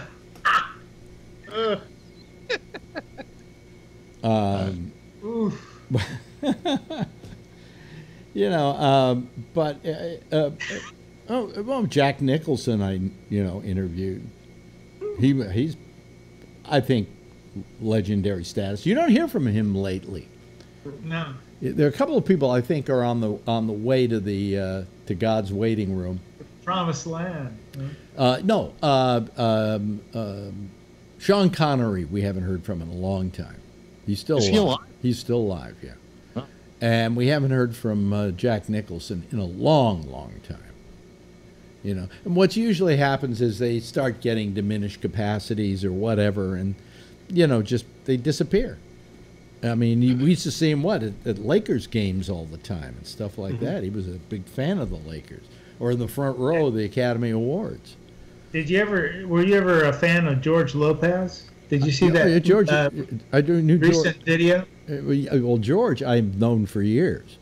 That video of him peeing on Trump's star. Well, this shows you how people go crazy. It was a water bottle. What Lopez did was he took a water bottle and he put it in his fly, and then he stood over Trump's star, and then it looked like he was peeing on it. Right. And everybody's getting apoplectic. They're calling up the police department. Arrest George Lopez for peeing on Trump's star. And what I'm suggesting now is he started the whole movement. What you do is you don't want to get arrested for pulling your penis out on Hollywood Boulevard. So pee in a jar and then go over to the star and pour your urine on it. I'll have a nacho to that. And of course, you heard the whole thing with Sarah Palin. We mentioned this last night, Sacha Baron Cohen, and how he made her think that he was a vet in a wheelchair. Oh, yeah. Were some other people duped? Stuttering John. Who? Stuttering John did Trump. Yeah, no, there was another dupe thing that I read, and I don't know if it was Cohn or somebody else. I can't find it. I'm looking for it. Really? I'm saying John Melendez, Stuttering John, got Trump on the phone. Yeah. And he was saying he was Menendez. Yeah. The guy from New York. New Jersey. No, New Jersey. And he was and Trump was very cordial to who he thought was a Democrat, Menendez. I thought the conversation showed. The reason, Phil. The reason he was cordial to him when he thought he was Menendez is because he knows Menendez. They've been friends for years. Yeah. So that's the reason why he was cordial to him. And he couldn't tell it wasn't the real Menendez? I guess not. I guess it's on the phone, plus Trump's stupid.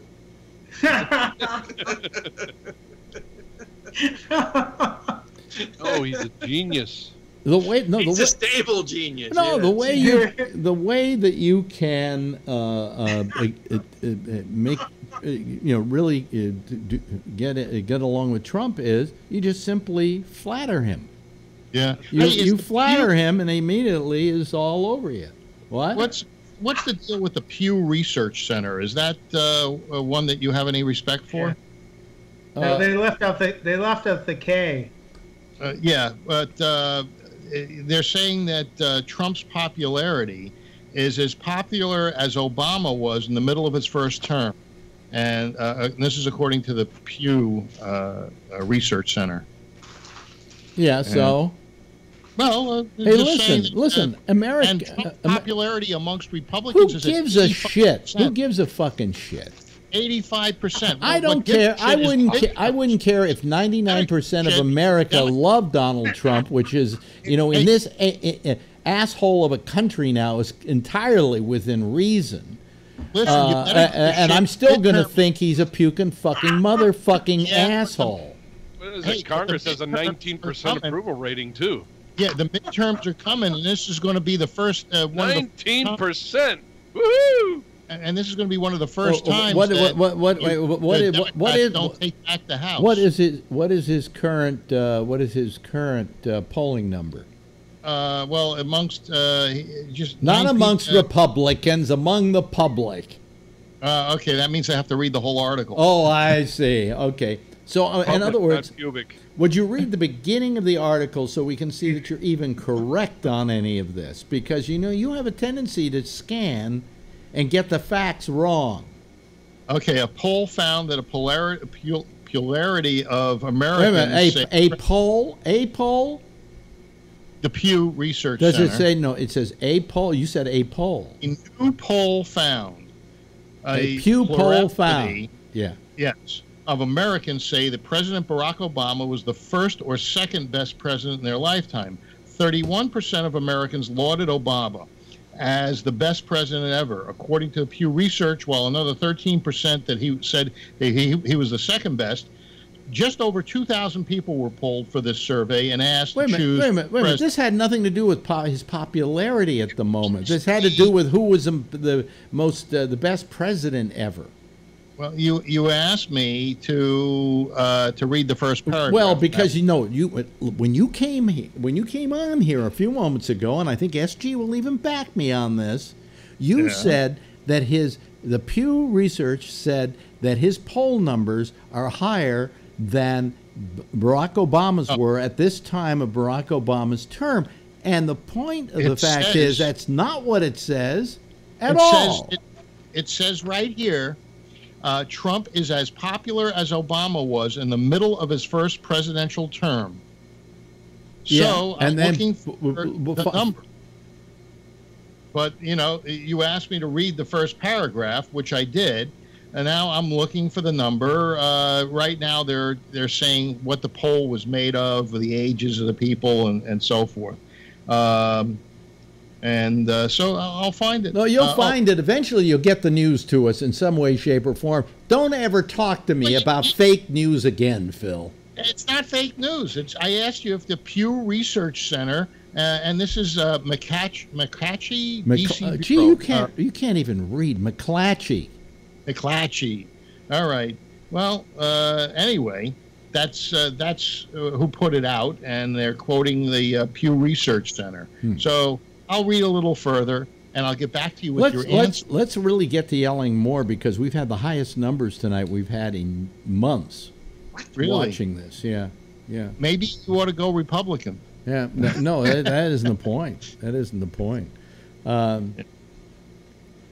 But it's, and of course, we're going to hear on Tuesday, Trump is going to say what a successful meeting he had with Vladimir Putin. You mean the boss? Is he going to get? He's going to Moscow to get his what do they do at jobs where they once a year they assess what kind of a job you've done? A review. He's going to talk to Putin and get his review, his yearly performance review. His performance review, exactly. So listen, Patrick, this Sacha Baron Cohen put himself in a wheelchair, and by the way, Sarah Palin referred to it as a fake real wheelchair. And now there is no such thing as a fake wheelchair.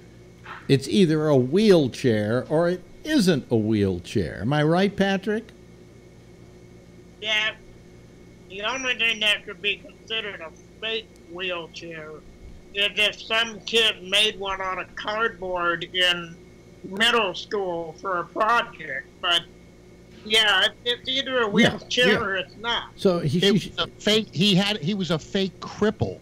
That's what the deal was. Well, it's not that the wheelchair was fake. It was that he was a fake in a wheelchair. But she said it was a fake wheelchair. Yeah. Hey, I also mispronounce a lot of things too. You know? Yeah. So anyway, that was very funny because they also took her to the wrong airport, so she couldn't get back on her flight in time. They used Uber. Yeah, and you can see Alaska from my back porch. Yeah. Gee,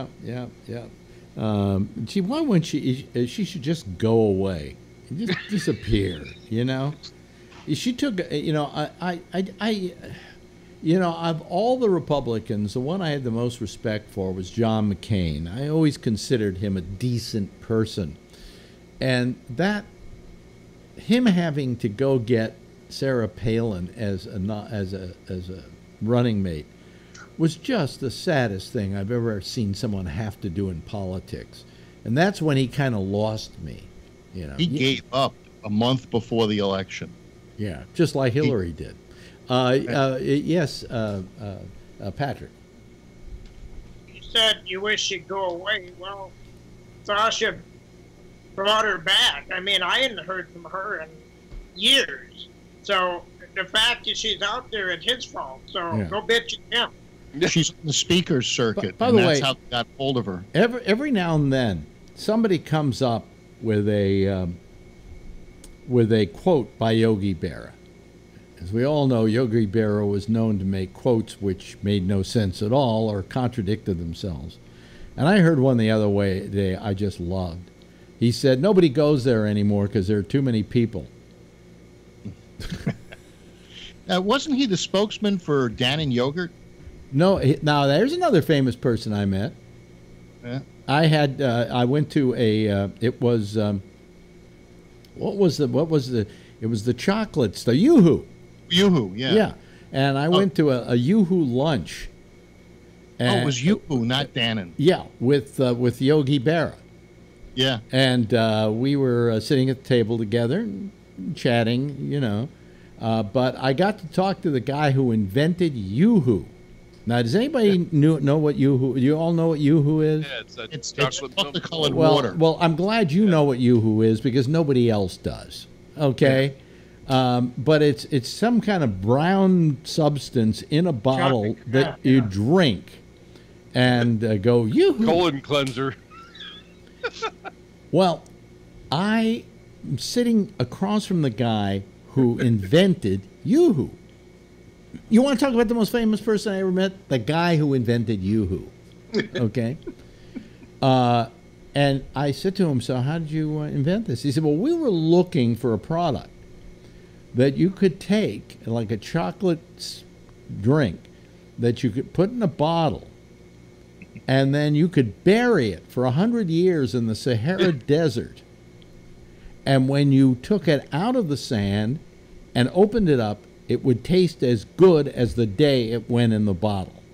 And you could eat it with a Twinkie. And I looked at him and I said, good the first day it was in the "Are bottle. you going to finish? Let me finish the story, Phil." Yeah, okay. You ruined my timing now. I'm not going to finish the story. You're not going to get a funny punchline. Well, then don't finish it. I'll pick it up. Okay, go right ahead. All right. When I was 13 years old. No. You got to finish my story.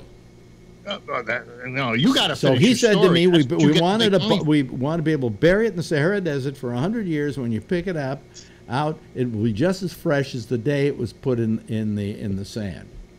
Right. And I said to him, "Go ahead, finish the story." I don't remember what you said to him. I was going to tell you a Yoo-Hoo story. What do you mean you didn't remember what I said to him? You wanted to finish the story for me, so go ahead and finish the story. I can't finish the story for you. Well, I looked at him. I looked across the table, and I said, "What the fuck is in this shit?" I know. When I was 13, one of my bar mitzvah gifts from my parents was a was a little boat. They call it a dinghy with a 5-horsepower engine, and we called it the Yoo-Hoo. My father wrote to the Yoo-Hoo company, and they sent us stickers, Yoo-Hoo stickers, that we could put on the transom of the boat.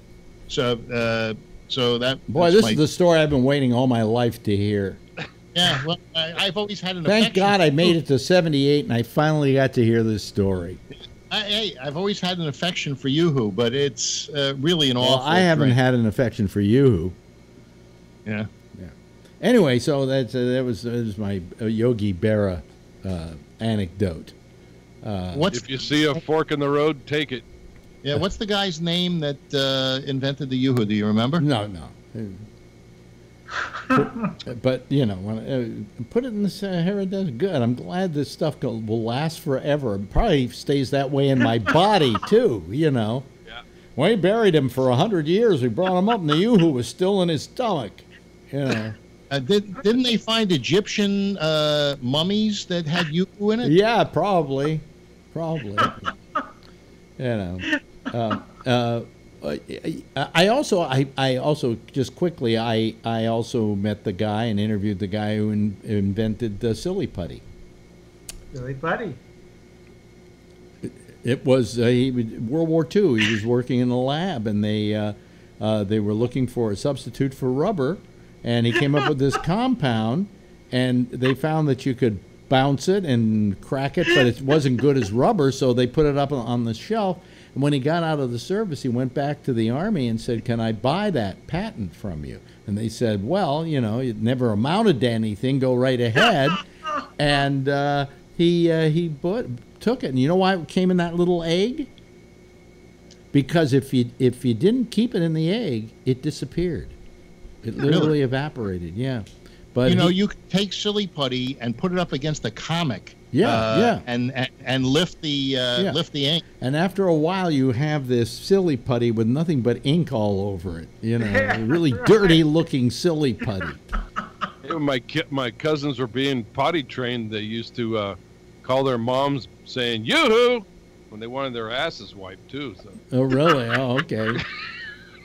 Do they have a sticker? They didn't have a sticker. It just reminded me of Yoo-hoo. Yeah. Oh, hey, man. Yeah. Yoo-hoo antidote. Yeah, the things we remember as kids. Yeah. But so I invented the guy who invented silly putty. Met the guy who invented Yoo-hoo. Who else did I meet that invented something? I had lunch with Arnold Palmer. Really? Yeah. He invented. He invented a tea drink. He invented the tea drink. Yeah. That's what he's famous for. Yeah. I'd like an Arnold Palmer. Yeah, he just. By the way, we just hit the huge number for this show. Amazing. Guess why? Of course, SG. It's got to be you. Yeah. You've been good tonight. I mean, finally, when I had that little thing out with you, you're listening and joining in, and it works really well.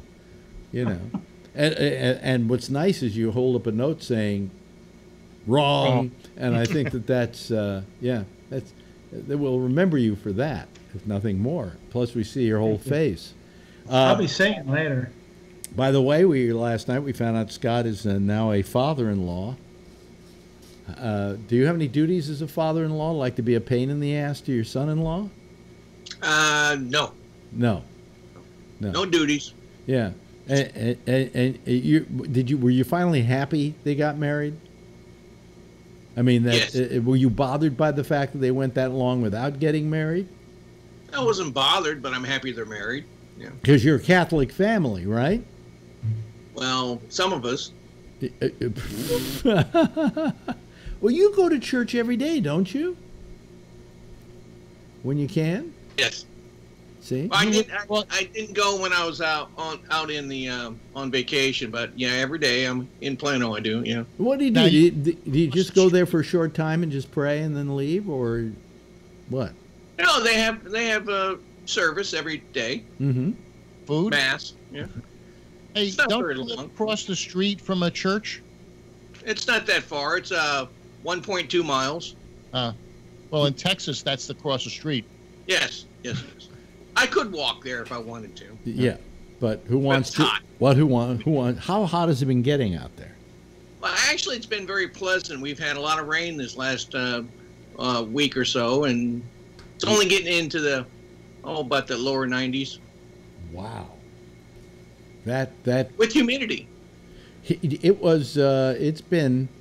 We've been over 80 every day here, and getting up in the 90s some days, and it's brutal. It's just brutal this year. Usually you get a couple of days off, and it's nice, and it's maybe like 75, 80, but and then the other day it was 90 and there was no humidity.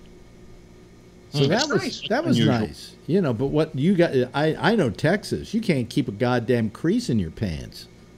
Well, that's Houston. Really? Yeah, Houston was just brutal in the summer. It's the first time I ever put a air conditioner in a car. Because in those days the cars didn't come with them. You had to get the ones that went under the, Yeah, the auxiliary ones or the aftermarket. Yeah. The aftermarket ones, and that was the first place I ever had air conditioning, because you couldn't exist in Houston without air conditioning in your car. And you left your car and you immediately ran for an air conditioned doorway, and go into, huh? It's not that bad. Oh, it got brutal. Come on. You're just from San Francisco, where it's like 60 in the summertime. I prefer cold to heat. Yes, Patrick. Just gonna say it's like here you can't be without heat in the winter. I mean, it gets fucking brutal, 20 below zero. That you're just not gonna, like with me, when I put my wheelchair in the car, I've got the car running while I'm doing that with the heat blasting. Wow. So as I lean in and out, I get some warmth. And the fucking wind is blowing. Patrick, I have a friend that used to live in Rhinelander, Wisconsin, and I understand that's one of the coldest places on Earth. I got to tell you, the coldest place I ever lived was Minneapolis, Minnesota.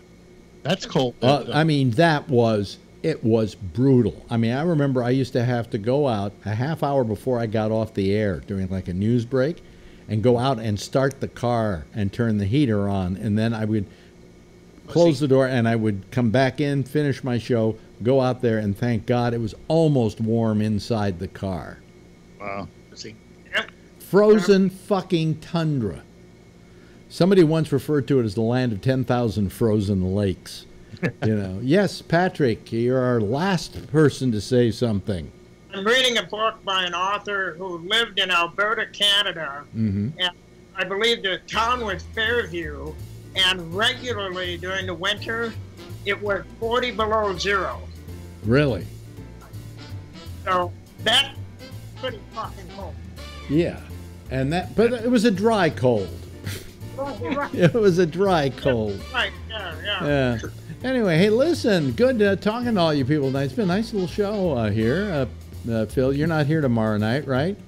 No, I got a meeting. You got to go try and win another one of your photographic things. This is no judging on this one. It's a lecture. It's a lecture? I'll give you a lecture. Hey, SG, you were great tonight. Just terrific. Imagine there's no heaven. Are you playing that? By It's easy if you try. Yes. Don't sing any more of it. I'll have to pay for it. No hell below us. Come on, Alex, sing it. I don't remember the rest Above of us it. only sky. And say good night to Patrick, and say good night to Scott, and say good night to Kevin. Thank you all for being here. Why don't you all wave goodbye, okay? And say goodbye to our fine audience. Hopefully we'll see some of you tomorrow night. Bye-bye. Okay, and that's it. That's what we call the Ramble. You see how it's done? A whole bunch of people yelling and screaming at each other for no apparent reason, which is kind of like family. Anyway, I'm Alex Bennett. I'll be here again tomorrow night. First of all, stay tuned for Jack Bishop. He's next with The Intersection. And then after Jack, at 1 o'clock, there's Connections coming out of Florida. And then we'll see you right after Damian Chaplin at 9:30 does the exchange. We'll see you at 10 o'clock. Tomorrow night, same time, same station, and life. In the meantime, if you see her, tell her I love her, okay? Bye.